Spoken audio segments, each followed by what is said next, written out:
These are the rewards you get from the Liberty Falls Easter egg right here. Calling card number 1 and calling card number 2. If you complete this Easter egg before the first season drops here in November, you get the early edition with this little gold skull here in the bottom right hand corner. Anyway, let's jump into the Liberty Falls Easter egg, starting out with our loadout. Jumping over to the class loadout, not much to it. I recommend the ASG 89 right here. Nothing crazy in terms of the build, just put whatever attachments you want on it. This thing is crazy powerful when it is pack-a-punched. And the only other thing that I would recommend is for field upgrade, either going with the Energy Mind, Frenzy Guard, or the Healing Aura if you have that unlocked. Anyway, let's jump over to Liberty Falls and get this Easter egg unlocked. Start off by turning on the Rampage Inducer for the first few rounds to maximize points, salvage, and everything else. While you are racking up points in the first few rounds, walk up to the second floor of the motel, take a left, and inside of this room is going to be your first workbench where you're going to craft the jet gun. Once you have enough points saved up, buy your way over to the backside of the bank where you will find this water valve. Next, head to the graveyard. Once you finish the round, you will see a slowly walking zombie called the Groundskeeper, in which you will have to eliminate. He will drop a pair of shed keys. Once you have the shed key, head over to behind the gatekeeper house and you will find a workbench and a shed. This key will open up the shed, and to the right will be the handbrake. Now is the point where I recommend buying Juggernaut. You and your entire team will all need it eventually. If you have enough points, it's conveniently right there. Now head back to the bowling alley, and on the right side wall within this panel is where you're going to use that water valve. Someone from your team has to be interacting with this water valve at all times, and you will see the meter in the top left slowly filling up. The rest of your team needs to be keeping the zombies away and off of the person interacting with the water valve, but that person can step away from the water valve and also defend themselves if needed. But be careful because it will reset if it's not interacted with in a certain amount of time. And I will say a sentry gun and monkey bombs are a huge help here. After filling the meter in the top left, a water pressure gauge will drop, and you can pick that up as well. The next step requires a mangler cannon, whether that is crafting one of the workbench for 1250 salvage, or just getting a mangler from around and leading him to a specific location. If you find yourself just short of salvage, you can go to the church and shoot down these little crystals and they will drop salvage as well. Once you have enough salvage, you can go to any workbench on the map and craft your mangler cannon. Now with either the mangler cannon or a mangler following you, head over to this hardware store right next to the comic book store and blast open the front door. You will then find piles of junk on the floor.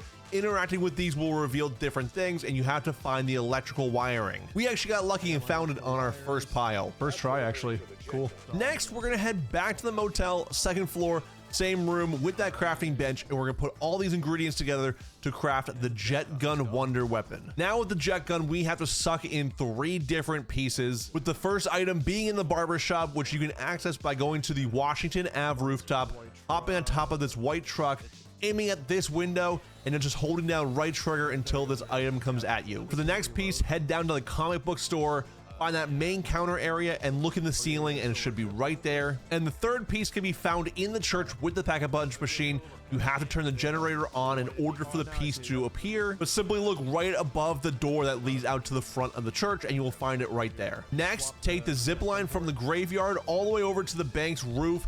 Next to the ammo box will be a specialty crafting station where you can put all these pieces together to craft an LTG. Head back to the graveyard, and here you will find one of 2 storms that you have to put this LTG into. And while it collects energy, you have to defend it from zombies. And after a few minutes, a special mini boss will appear. In this case, an abomination showed up. You and your team will then have to damage this boss until it starts emitting purple smoke. Then lead that boss down to the nearest trap. And in this case, if you're doing the graveyard storm first, this one is found right outside the gatekeeper's house on the road. And very important, make sure that the mini boss is eliminated within the trap's radius. After that, in the trap will be a giant canister. You are going to have to take that canister back to the generator within the church. Now, important to note, you cannot sprint with this canister, so either make sure you have your teammates nearby or you have a crawl at the end of a round, whatever it may be. Insert the canister into the generator and it should give you a Strass counter. Now there are 3 projectors around the map that you have to adjust the colors on using the Strass counter. And so the colors go as the following. If the Strass counter is showing red, move the projector to green. If the Strass counter is showing yellow,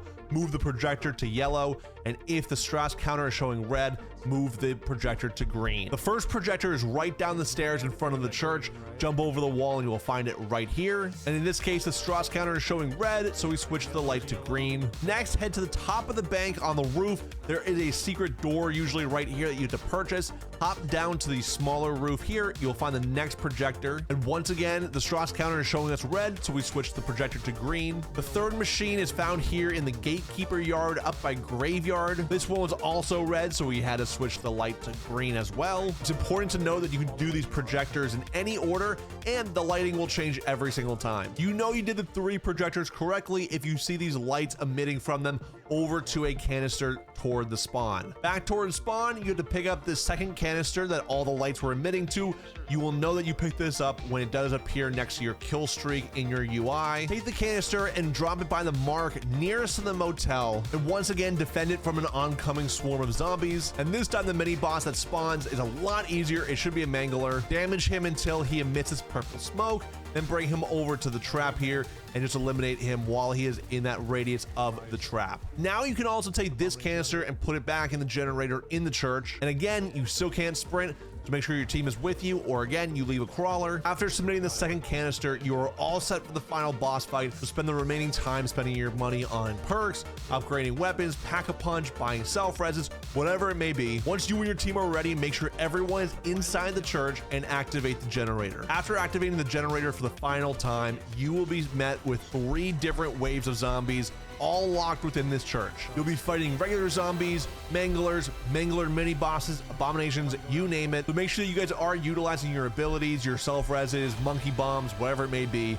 Also make sure that you are keeping some equipment for that 3rd round. Also, I recommend using a good controller. My controller's broken, bro. It won't stop firing. During the 3rd and final wave, an abomination will spawn with a unique name. This is the final boss. Once you eliminate him, all the zombies will be deleted and the Easter egg will be complete. So focus everything you have on this abomination right here and just eliminate him. As you can see, we're kind of in a sticky situation. That final boss is very powerful, and with a lot of zombies in a very small space, can get overwhelming. Just remember, if you go down, you're not out. Almost got him dead. Oh no, dude. Oh, I'm gonna die. Got one of the manglers. Dude, he's almost dead too, the main guy. I know, I almost got him. Come on, die. No. Let's go, we got him. Oh, I think. No, we didn't. Shoot him. We got him, we got him. We got it, we got it. Yes, sir. Holy shit. And there you have it. There's a Liberty Falls Easter egg in Black Ops 6. Leave any tips, tricks, or any other guys that you have down below in the comments. I'll see you guys later. Top box is a previous video like always, and then bottom box is a mystery video just like always. I'll see you guys later. Peace out. Have a great day.